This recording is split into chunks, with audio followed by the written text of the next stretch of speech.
How's it going, everybody? Welcome to Mentor Monday. Mentor Monday is your weekly microdose of encouragement, inspiration, and miracle grow on your potential as a coach. Before we jump in, most of you who have joined us before, you know that you should be doing this. You should be jumping in the chat and you should be saying hello, telling us where you're joining us from, and also what niche, if you've already started your coaching practice or you're ramping it up, throw in there your website, your social media, what niche it is, who your ideal client is. Feel free to do that. If you end up getting a client out of it because of search engine optimization and because you posted here and then Google liked it and favored your website or whatever, if somebody finds you, that would be a great outcome, wouldn't it?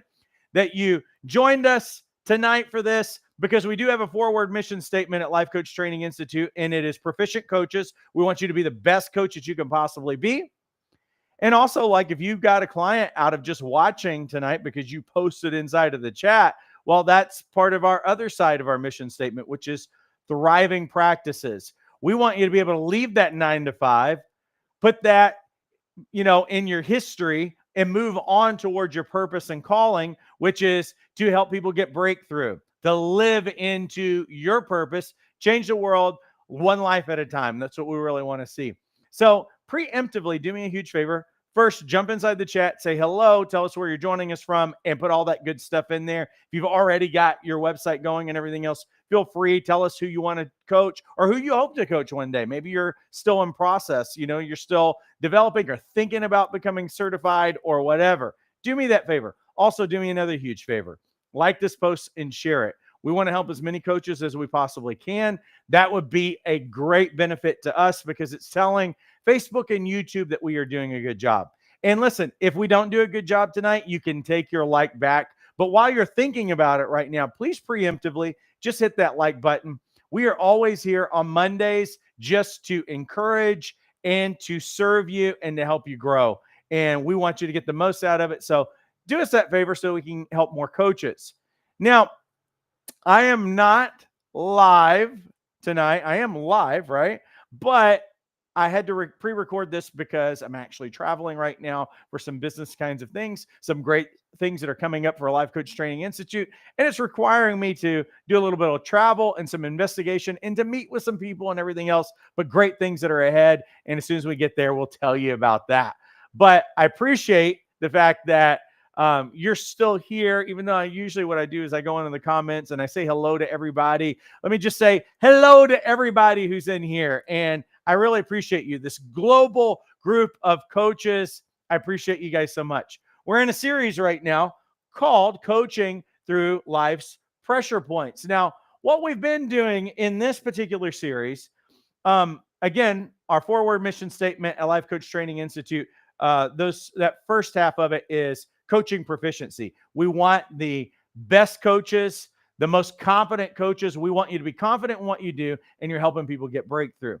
A lot of times in coach training school, there are specific issues and there's nuanced kinds of things that kind of come up that just doesn't get covered in coach training school. That's not really anybody's fault. Coach training school kind of hits you at a certain level. And there's always going to be little issues that come up along the way that you weren't specifically trained to deal with.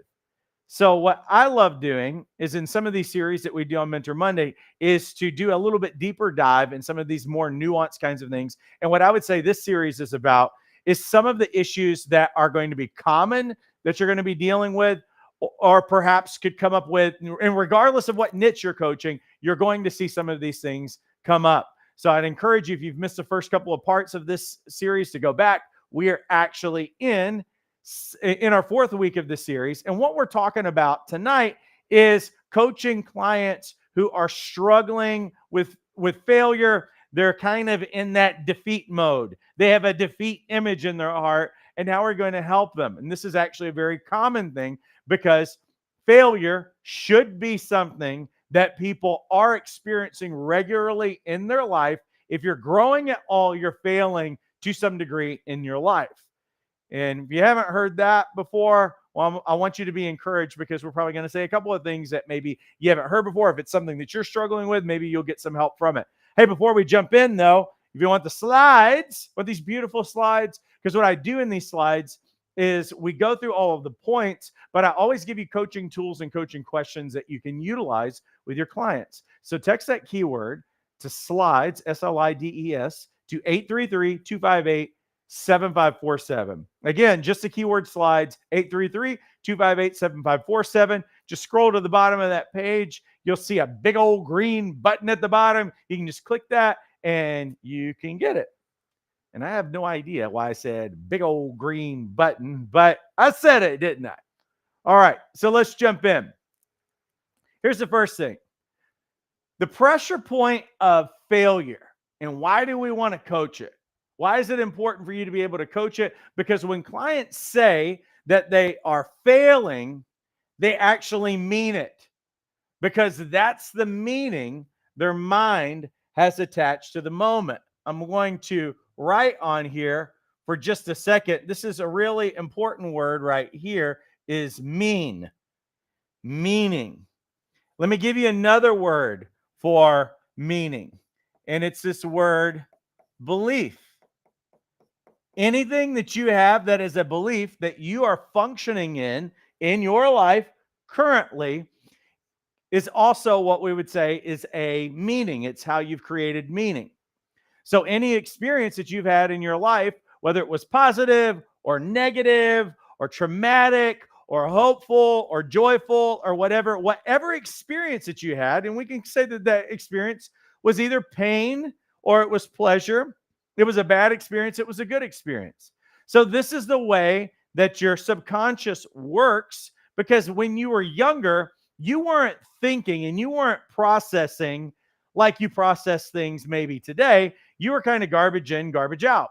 So anything that you experienced when you were a young person kind of went through this filter of pain or pleasure.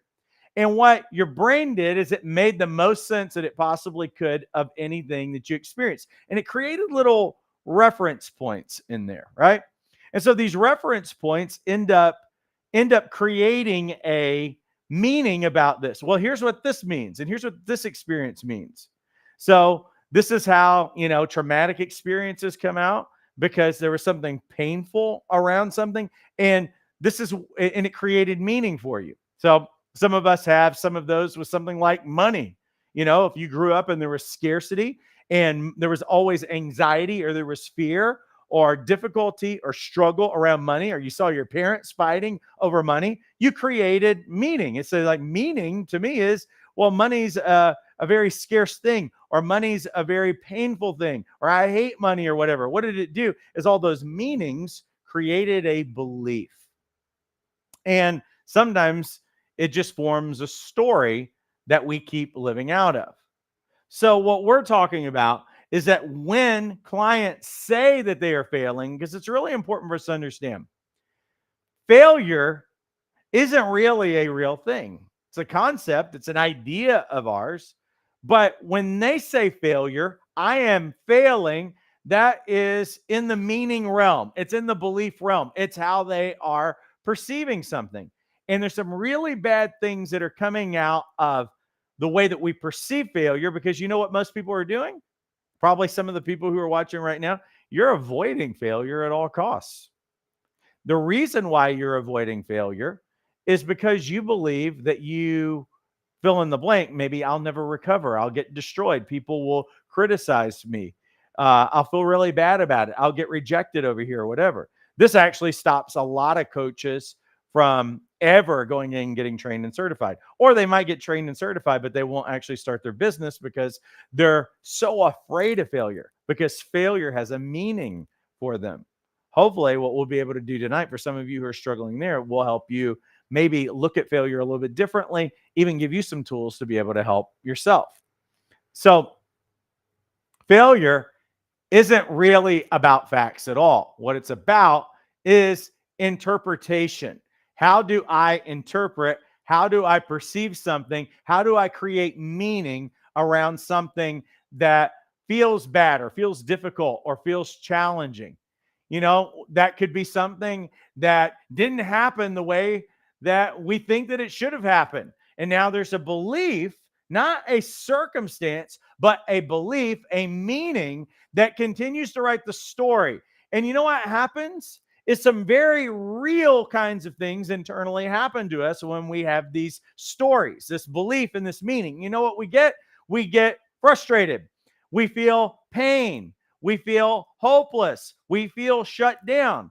Now, that's a very real feeling that we have, but it is completely coming out of a perception. It's completely born out of the meaning that we have ascribed to what we believe is failure.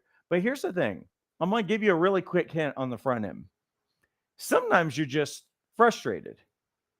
Sometimes it's just obnoxious that you tried really hard and something didn't work.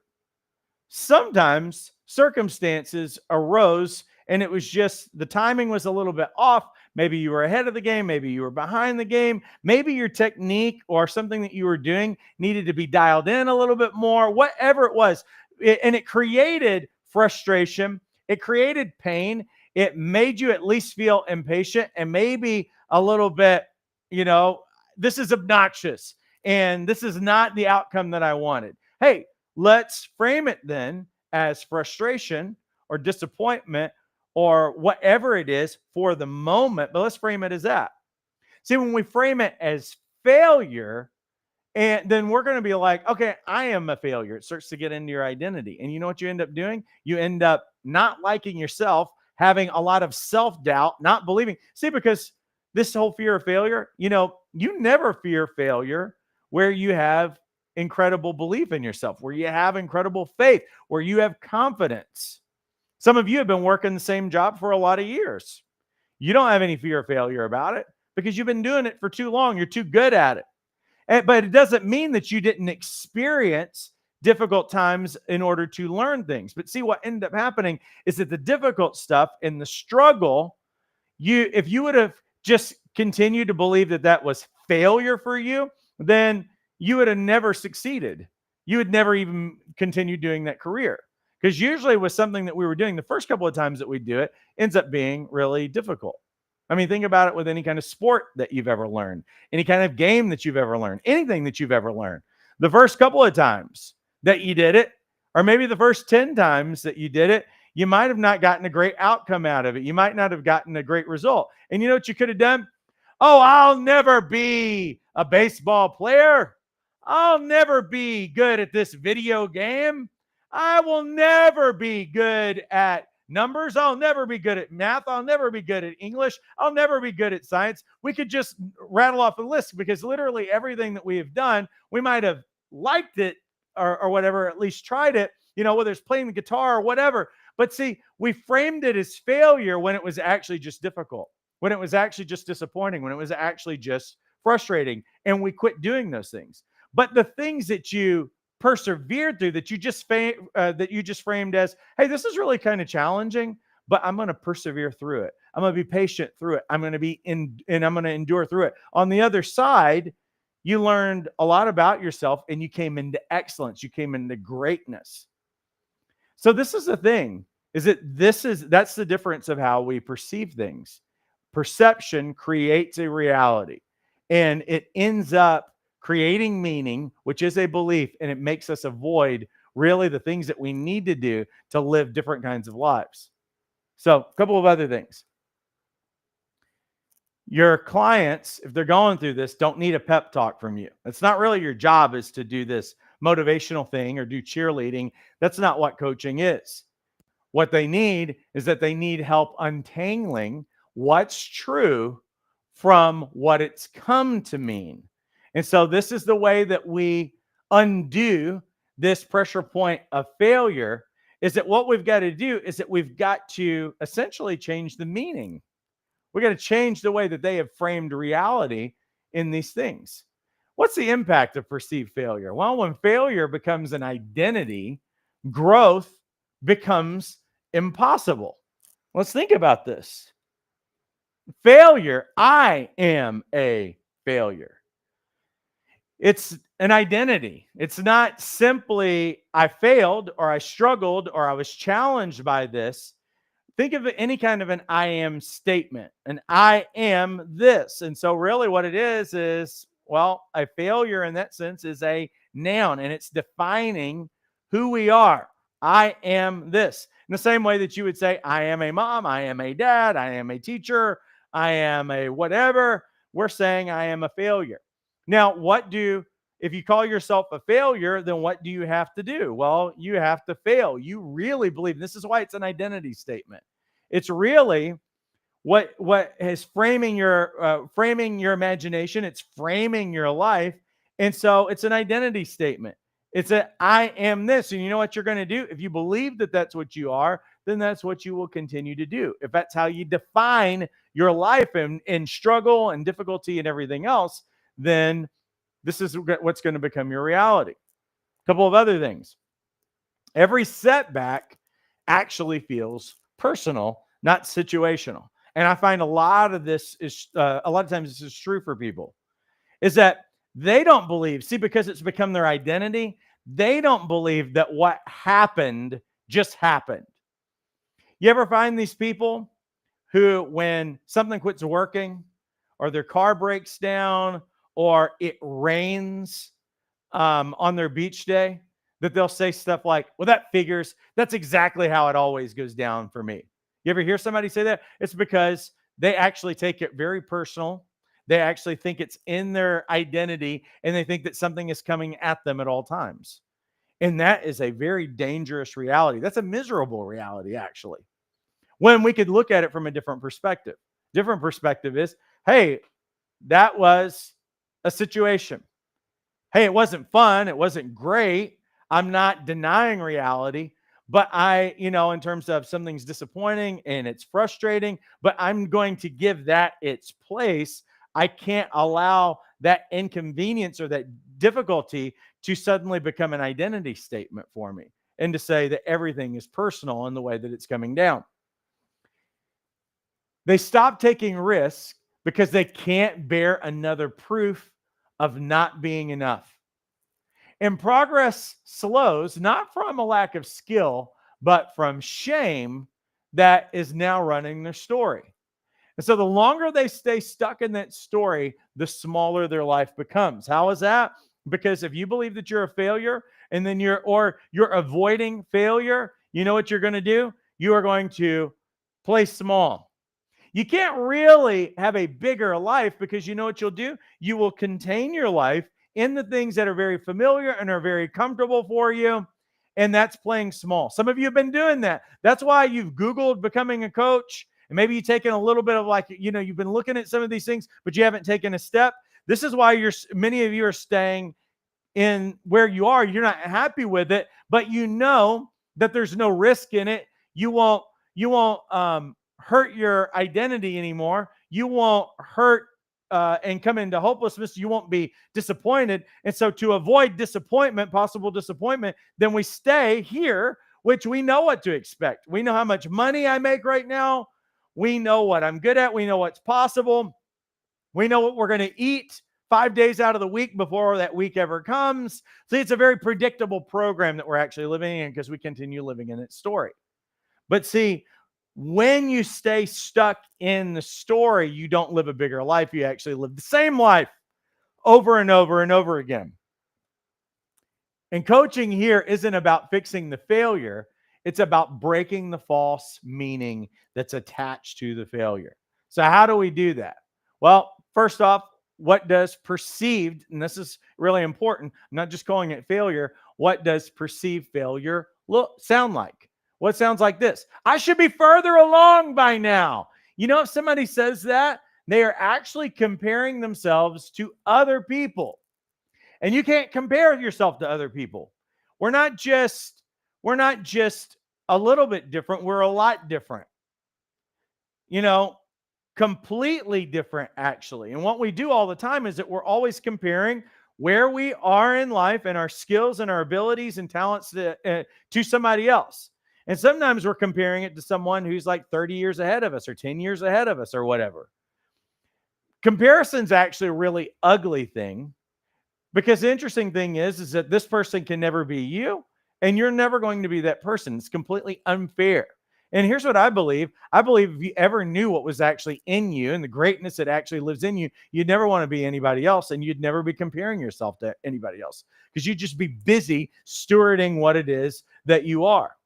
So Comparison actually disguises itself as self-assessment. Listen, there's nothing wrong with self-assessment. If you know that you can do better at something, then only you know that. You know that you didn't work as hard as you could have. You could learn a little bit more. You could have studied a little bit longer. You could have better habits. You could be you could be a little bit more disciplined in your life. You could develop yourself a little bit more. That is perfectly healthy. So if you know that about yourself, and what I believe is true, is that nobody who's sitting here right now believes that they've lived in their fullest potential. It's because we're probably not showing up in an area of life. Hey, that is perfectly fine for you to assess yourself like that. It is not okay, though. It is not okay to compare yourself to someone else and say, I should be further along by now. You might hear it in these ways as well. I keep doing everything right, but it's not working. That's very fatalistic, isn't it? So the effect is tied to outcome, not identity. I keep doing everything right, but it's not working. I feel like I let everybody down. You know, this is an extraordinary kind of thing, because their loyalty is actually trumping truth right now. Like loyalty and the fact that what we see in ourselves relationally, what we see in terms of our value system with regard to other kinds of people, our family, the people who love us, our friends or whatever. Man, this is a really terrible place to be. Maybe I'm just not cut out for this. And so what we end up doing when you hear somebody saying this, it's a temporary setback. But what they're doing is that they're taking that temporary setback and they're treated as evidence. Nothing I do ever seems to be enough. That's a perfectionist's favorite phrase. You know, what we do as coaches, and we're going to look at this tool in terms of how we do it. But what we do as coaches is we are actually helping the client see what's actually happening versus what they've labeled as failure. One of the examples that I've used with our coaches is that is someone who says something like, well, you know, I failed this test, so I am a failure. Well, that's an extraordinary statement to make. You know what we do to really help someone when they say something like that? It's actually what we've got to do is that we've got to help them distinguish between two different kinds of things. And so when I say that they are distinguishing between different things, we call this, in terms of a skill, a distinction. So we want to coach the distinction. We don't want to coach the drama. We don't want to coach the story. So here's an example. Client says, I failed a test, so I am a failure. Well, that's outrageous. How could I help someone make a distinction between these things? So it's a skill that as a coach, you need to grow in, helping them make distinctions. So how would I do that in that situation? Well, there's a lot of different ways that I could do it. I could reframe it, but I could even say, if your son or daughter failed a test, what would you tell them? And you know what? There's going to be something parental in them that rises up. Oh, if they failed a test, I'd say, you're not a failure. It's just a test. There's going to be a lot of tests in life. And it's not really that big of a deal, because you'll come back, you can study, you can do this, you can grow in your habits, you can take the test again. But this does not define you, but you can grow from it. You can develop your skills. You can be a better student. You can ask yourself, you tell your son or your daughter, you can ask yourself, what could I have done differently? What could I have done better? What can I do in the future so that I can learn from this? This is what parents would say. What did you learn from this? This is what coaches do. Because we push the action. As my coach mentor, Philip Sandall, used to say, we push the action, but we forward the learning. See, we always want people to be taking steps and going towards their goal. But failure is a place where we actually learn. Now, going back to that distinction. You know, if I do that little reframe and say, what would you tell your son or a daughter if they failed a test? And you'll watch this thing rise up in them. So they already know what the answer is. What I've got to do is that I've got to get them to talk to themselves and think for themselves the same way that they think about everybody else, the same way that they would treat their children. Would you call your children a failure? That wouldn't be good parenting. So if it's not good to tell somebody else that because of what it might actually do to them, how much more? What's keeping me from being fair to myself? See, it's these kinds of little aha moments where they can begin to make distinctions between these kinds of things that can kind of help them and it can free them. So let's look at this tool really quickly of how we might be able to do this. First off, you want to separate fact from feeling because people get lost in their feelings. And you know what? Contrary to what some people might think these days, feelings are not always reality. So we can ask this question: what actually happened and what story did you add to it? You added meaning to something that happened. So what story did you add to it? So what do we need to do? We need to separate fact from feeling. I do this as well with our coaches when we talk about like even birth order in your family. What was your birth order in your family? Think about it right now. So for me, I was the baby of the family. And I have a meaning behind that. I have a story behind that. You have a story if you were the firstborn. Maybe your story is, man, I got all the blame and I ended up being the scapegoat. I ended up, what is that? Well, it's a story. The only thing that's factual about any of that is that maybe you were the firstborn. Maybe you were the middle child. Maybe you were the fourth child of six. Maybe you were the baby of the family. See, that's the only thing that's factual. Everything else is what you felt. And you built a story out of what you felt. And I'm not saying that you did not go through difficult things or struggles or whatever. We all did. The important thing is how do we actually tell that story? So with anything where there's a failure story, we've got to separate fact from feeling. Second thing, distinguish effort from outcome. So we can ask this question: what part of this did you control? What part didn't you? See, because the thing is that we can only control what we can control. There might actually be part of this where I know that I did not show up like I could have shown up. I didn't practice like I should have practiced, whatever it is. But there are certain things that are actually outside of your control as well. It's really important for us to come to that conclusion and really own that. 3, distinguish growth from gain. This is that whole forwarding the learning.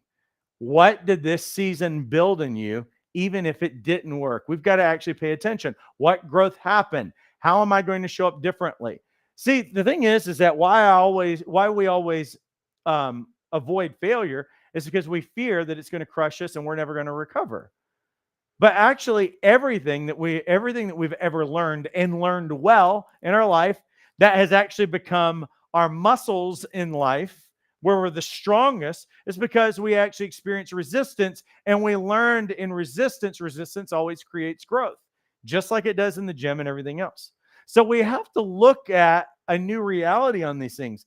I want to see failure redefined and reframed as growth all the time. And if we do, something's painful, rather than just saying, man, I'm a failure, I can say, oh, I've got some growing to do. This is a growth opportunity right now. There's a possibility right now in this setback.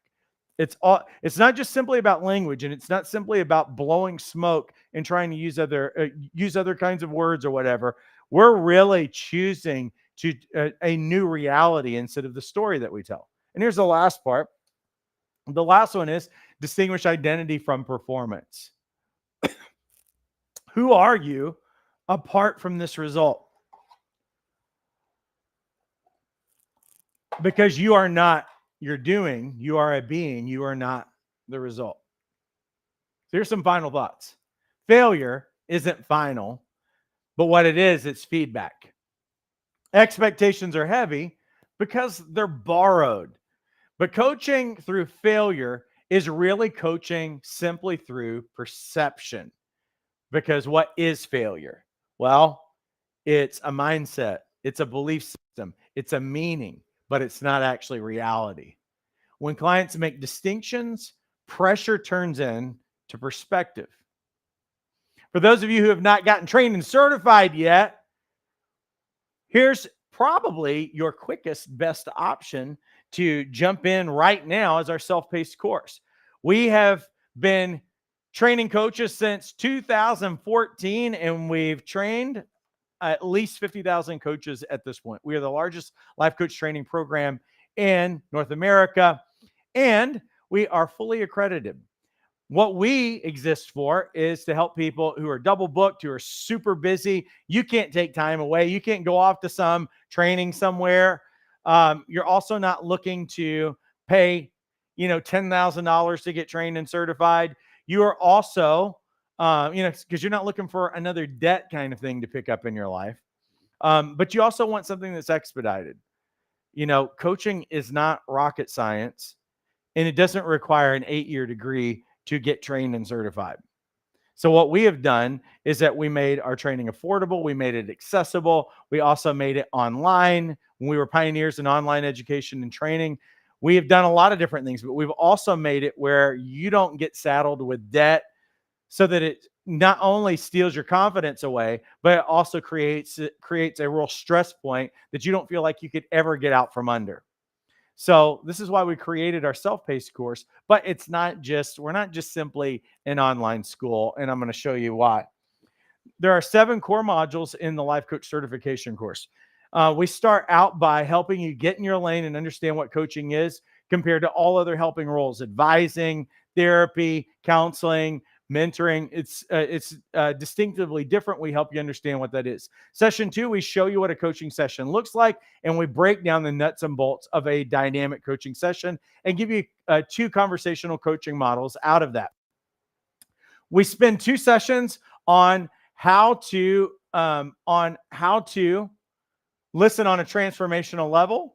So we want to go from lower level listening to deep listening. We also have a session on how to help your clients get extraordinary results. So we talk about goal setting, accountability, all that good stuff. Session 7 alone is worth thousands of dollars. I show you what 6-figure coaches do, and also show you how to create multiple streams of income in your business. There's a lot of ways to earn income as a coach, and it's not just one-on-one clients. Also, what we do, like tomorrow night, we will have a live coaching practice where we give feedback. And so what we do is every few weeks, when you come in, if you come in on a Tuesday night and join us for Tuesday night training, then you can come in, you can practice with other coaches, you can connect with other coaches who are part of the program. And we also do live Q&As at the end of each session as well on Tuesday night. So yes, it is a completely self-paced course, but we have live Tuesday night coach training where you can come in and you can get connected. It's 30 hours of training. It also includes your live weekly calls that are optional. It includes your Q&As. It includes coaching role playing that we do every few weeks. You can also connect with other coaches who are part of the program, find accountability, find support, find homework buddies. We also give you all your onboarding documents. So coaching agreements, welcome pack, invoices, all of those things. It is fully editable and fully brandable. And so what we've done is that we've saved you hundreds of dollars and at least 100 hours of development by putting all of that together, and you can make it your own. We also give you a coaching tool starter pack. We give you a free listing on our top ranked Google Life Coach directory called lifecoachmatch.com. And obviously you get a certificate out of this as well. It's a $3,500 value. It's going to bring you into mastery. It's going to give you credibility. You're going to live into your purpose and freedom, and you are not going to get saddled with debt. We're only $195. It's the same price that we started with in 2014. We have not changed it. Reason why we are so affordable is because it is a choice. And the second reason why we're so affordable is we don't have sales teams. All the other programs that cost thousands of dollars and you're wondering where all the money goes, at least half of that money goes to a sales team. Just so you know that it's literally going to a person who's making probably $200,000 or $300,000 a year or something, because they're great closers and that's what they get paid to do. That's why they give that money away, because, well, most coach trainers are not actually good at business. And that is the dirty secret of the industry. And I'm telling you that you can absolutely do this. And we're going to give you the tools to do it. You're going to feel confident, and you'll pay off all of your life coach training with your first client. That link to get enrolled is inside of the description of this video right now. To take you about 90 seconds to get enrolled. I want to also remind you for our coaches who already have their basic credential out of the way, or you can also bundle our Masters Academy Christian Life Coach certification. The new cohort actually starts this Thursday. So what we do is that we open the course this Thursday. You'll be able to go self-paced into session 1. And next Thursday, we start doing our live Thursday night training. That is from 5 p.m. to about 7:30 p.m. Pacific time. There are only 13 spots left. So if you're wanting to do this, I would highly encourage you to get enrolled quickly, because when the spots are gone, they're gone. What's the difference in our Christian Life Coach certification? Well, we actually have a proprietary model. I've been coaching people and working through this model for over 20 years now, and it's called the IIPP Transformational Coaching Model. It is a spirit-led transformational coaching model, so it's really different. So we have like coaching models that are out there that are kind of psychology and humanistic. And so what a lot of times people are doing is that they're just throwing a Christian tag on something, being a faith-based coach. And they're using the same old stuff that everybody else is. And so what's unique about that? Because you prayed before a session? I'm not really sure. What we do is that we help you become intuitive in a coaching session and really be able to listen on an intuitive level, both spiritually and what you've also learned as a coach, to listen to the person who's in front of you. And what our coaches are seeing is dynamic transformation and significant breakthroughs. Not only do we do the 6 weeks of training, you're also going to have a coaching community. You're going to earn your advanced CPC certification, and you're going to get 60 pages worth of tools and questions that go along with this model. And you're going to know how to use it, because that's what you're going to be doing and practicing with other coaches as a part of the program. The cost of this program is only $395. If you've not earned your basic credential, then just add $100. We'll give you $100 off, and you can bundle it for $495. Get your basic CLC credential and get certified as a certified professional Christian coach as well. Listen, I appreciate you guys all immensely. What we're going to do is we are going to put this video on replay, but I appreciate you guys all immensely. Have a great rest of your week and take care.